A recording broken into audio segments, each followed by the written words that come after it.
Okay. All right. So my name is Tinashe. I am a senior software engineer.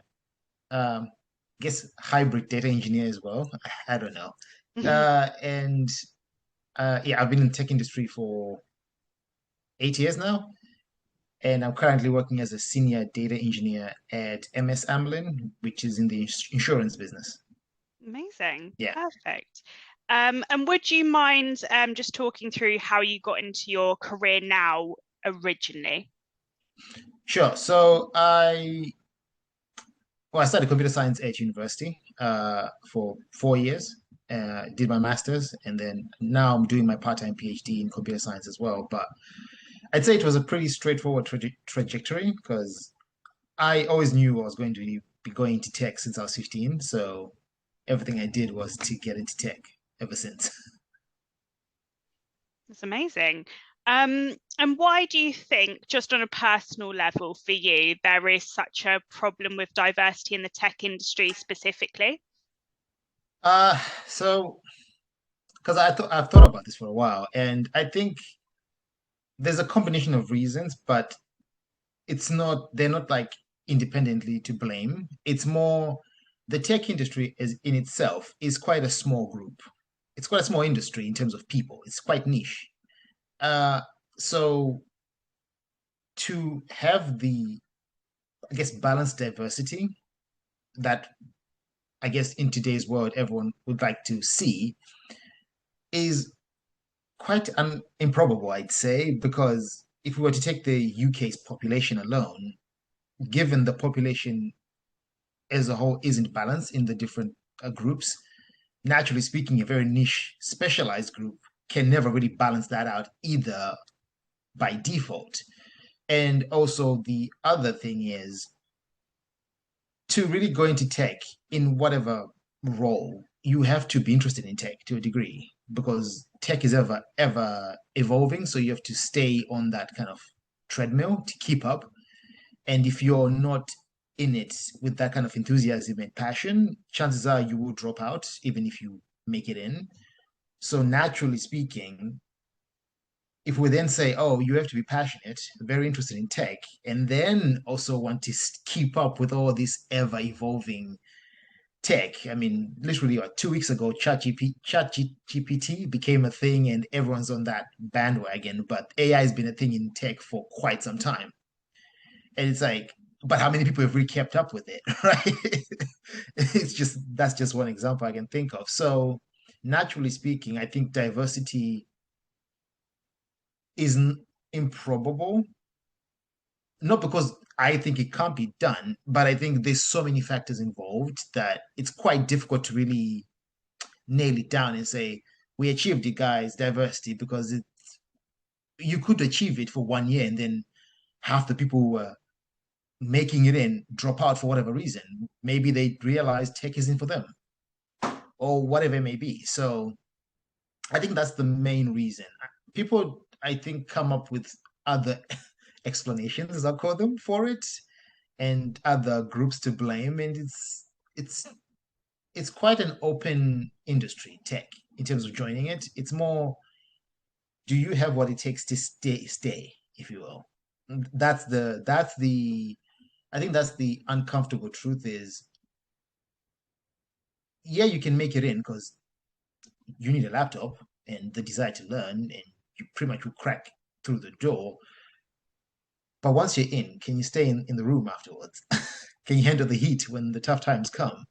And that's where I think, I mean, the kids would say this, that's when the real ones are discovered, and all the others who just wanted in for the either the money or the exclusivity or the bragging rights or whatever it is drop out because it's like, oof, during the tough times, I wasn't really prepared to handle that heat, if you will. So I think that's the main reason why the diversity is quite lacking.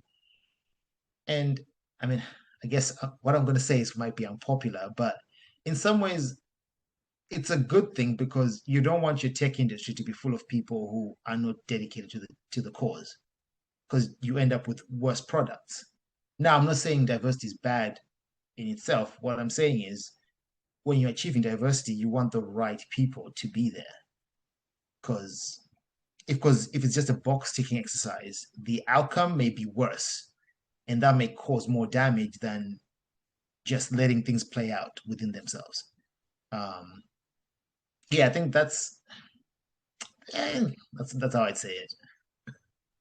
Yeah, and from my perspective, I think there is no right answer or right opinion. It's Mm, just down to experience.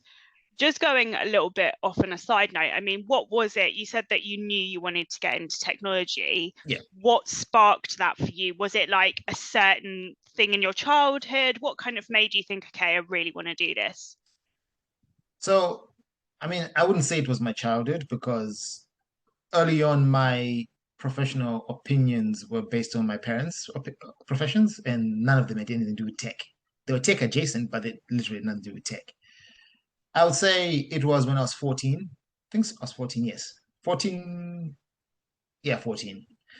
And Facebook became a thing, the social media network. And Zuckerberg was the sensation. I think he just dropped out of Harvard and all that stuff. I think he was what, like 19, 20 years old?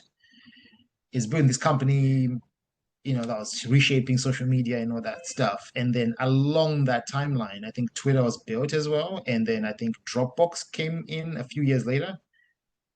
So I'd say if I to put any one thing, I'd say Mark Zuckerberg was the biggest influence because what he did with Facebook showcased to me that you didn't have to be 40 years old to start a business, right?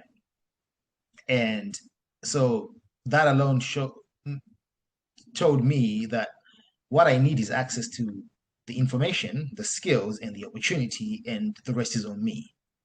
So that pretty much set my trajectory. I know Zuckerberg isn't a popular figure nowadays, but I gotta give him props where they are. And it's that if it wasn't his actions in 2007, I think it was, or 2006, I probably wouldn't be in tech.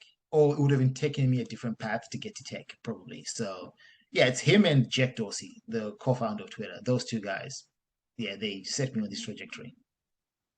That's so interesting. Okay, awesome. I was just curious then. Yeah. Um, my next question is, what is your experience working in an environment that isn't necessarily quote unquote diverse? For me, it's been great. I haven't had any problems to speak of. Everyone I've worked with, because I've worked at like 4 or 5 different companies now, I can't remember. And everywhere I've worked, everyone's been helpful. They've taken me under their wing to teach me new things. And I'll gladly say that all the people I've worked with have been the reason why I've been able to go from junior developer to senior developer in like 5, 6 years because they have been instrumental in mentoring me and setting me in the right direction to what I need to know to progress quicker. So personally, I've never had any problems in any way. I never felt discriminated or seen as less than or anything. It's always been it's I'd say it's always been my attitude of wanting to learn and being prepared to learn as much as possible that has probably been my biggest asset. So yeah, so it hasn't been a problem for me. Yeah. Okay, cool. And you felt as though if you threw yourself into it and Mhm. really kind of became a sponge for knowledge, Yeah. you had that career path that would take you up until you are now as a Yes. senior. Yeah. Yeah, absolutely. And I also think my attitude to being a sponge and to being open to new ideas and Yeah. opening to learning from those who are senior than me and who know more also I think was good for the people who were working with me because they're in their mind they're like, oh, he's open to our opinions, so why don't we just give him to him and then he has to make decision on what's right for him. Yeah. So I think that definitely helped because some of the people I worked with were like in their 50s and they'd been like in technology since like the 1990s and I don't think I was just getting born in the 1990s, so Mm. who am I to not listen to such like veterans in the industry, right? They were talking about technology I'd never even heard of that is now pretty much extinct, but used to be the baseline at the time. And so I always took that as an opportunity. So for me, I was always grateful to work with such esteemed people, and Mm. I saw as an more. it's like I struck gold. That's how I look at it. Like, oh, I got the opportunity to work with these people, make the most of it. And I think they also resonated with that in relation, and then that formed a great relationship of like a mentor-mentee kind of relationship. So yeah, I mean, for me, it's been great, and I think that's why I think that's why I have the opinions I have on diversity because Mm, because I always think of it from, well, the people I worked with may have not looked like me, but they certainly had more experience than I did, and they were willing to impart that experience onto me. So it was a win-win as far as I was concerned. So yeah, yeah, yeah, exactly. And that's your experience. So, yeah, you know, that is you've got to speak actually the truth from your experience, and that's exactly, mainly yeah. what this is about. Amazing. And then my last question would be, what advice would you give to companies trying to build up more diverse teams? Okay, so this one's a tricky one. So one thing I'd say is trying to dive into the current pool of candidates. I know with the current layoffs everywhere, left, right, and center, it seems there's a lot of candidates in the pool, but it's the same pool. It hasn't changed. It's just now they don't have jobs where you have to pull them away from their jobs. So I'd say if companies are looking to make a more diverse team, probably they don't like my answer to be fair. I'd say forget the current pool because it's already the way it is. You can't change that and more focus on those who are currently in education. It's either university level or even probably if a company is willing to go this far, go for kids who are 15, 16-year-olds who are interested in using technology, because that's pretty much all of them right now. And then find those who have an interest or at least a desire to learn about how technology is actually built and how it actually works beyond using it, and then offer them apprenticeships because I no longer think the path to getting into tech is you have to have a computer science degree because it's been proven with boot camps and career changes that you don't need a computer science degree to get in. So I think if the companies started offering apprenticeships to 15, 16-year-old, 17, 18, kind of that age range, you probably could build a highly trained, well diverse team that probably will stay with you for the next 5 years.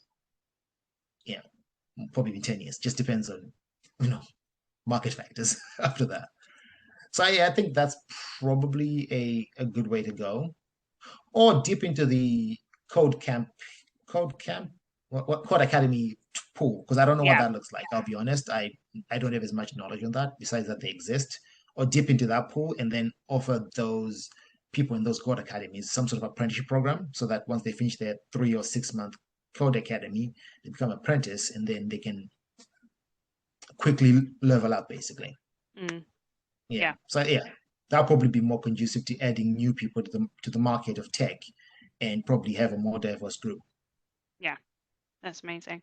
I really love Yeah. that idea. I really love that idea. I haven't heard that, but I totally agree because I think just from my experience, I was definitely always pushed towards more like the arts in my education.